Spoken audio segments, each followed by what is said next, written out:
আসসালামু আলাইকুম গাইস, আপনারা সবাই কেমন আছেন? আশা করি ভালোই আছেন। এই দেখতে পারতেছেন এই চাচা মাছ ধরতে আছে বলে একটা চাচা কিন্তু একদম বস্তা বোঝাই করে আছে মাছ ধরে। এটা হলো গুয়াহাটি মহানগরী করে কয় নাকি, মহানগরী রাস্তা। কিন্তু বৃষ্টি আইতেই না আইতে কিন্তু ব্রিজের উপর দিয়ে পানি উঠে গেছে গা, এটা জোরাবার ব্রিজ তলে। তো গাইস আপনারা দেখতে পাচ্ছেন কি পরিমাণ পানি হয়েছে। তো এটা ওই যে একটা টেম্পু দেখা যায়, দেখেন টেম্পু কিন্তু বৃষ্টির টাইমে থুয়ে গেছিল গা, টেম্পু এখন কিন্তু ডুবে গেছে একবার পানিতে।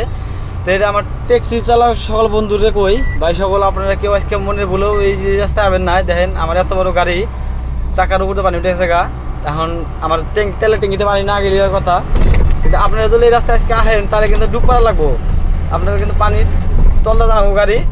তো গাইস দেখতে পাচ্ছেন পানির অবস্থা আজকে, কিন্তু এটা কিন্তু গাড়ি চলার রাস্তা নাই, অ্যাকচুয়ালি এটা নাও রাস্তা, নৌকা দানা চালাইছিল একটা, কিন্তু তারপরেও আমি গাড়ি নিয়ে গেতেছি, নৌকার কাজ গাড়িতে চালাইতেছি আজকে, যেহেতু উপায় নাই। আর লোড গাড়ি আমার যাই লাগবো, একটা গাড়ি নাই করলে আমি একলাই গেতেছি রিক্স নিয়ে, এত বড় রিক্স আমার নিয়ে নাকছাল না, BS6-এর গাড়ি।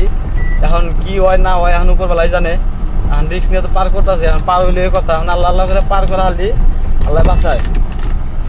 তো গাইস পানির কিন্তু এত পানি কিন্তু একদম অসহ্য, একবারে সীমার বাইরে পানি হয়েছে। তো এই জায়গায় কিন্তু ছোটো গাড়ি কেউ নিয়ে আসেন না, ছোটো গাড়ি দেখতে পাচ্ছেন একটাও নাই, ছোটো গাড়ি নিয়ে এলে কিন্তু খুব খারাপ করে আপনারা ফাঁসবেন। তো যাই হোক ফাইনালি ভালো রাস্তা পাইলাম। তো বন্ধু আইতে আইতে দেখেন আই বললাম আপনার স্ট্যান্ডার্ড ভিখারির বলে। দেখেন আগে কিন্তু ভিখারিরা বাড়ি নিয়ে ভিক্ষা করতো গ্রামে ঘুরে ঘুরে, এখন কিন্তু রাস্তায় কিন্তু ঘর তুলে বয়ে থেকে ভিক্ষা করে। এই এই এই কী হলো আমার গাড়ি কিন্তু দেখেন গাইস, গাড়ির ব্রেক কাজ করতেছে না ভালো করে, একদম ভিজা, একদম টায়ারে পানি চেঞ্জ যায়, ব্রেক একদম কম কাম করে। যাই হোক ফাইনালি গাইস এই যে এখন কিন্তু ভিক্ষাটা নিব, এখন অটোমেটিক কাটা নেই, যে আমার এখন কাটা নিলে 145 টাকা, 145 টাকা কাটা নিয়ে এখন আমার কিন্তু ফাইনালি ছেড়ে দিল।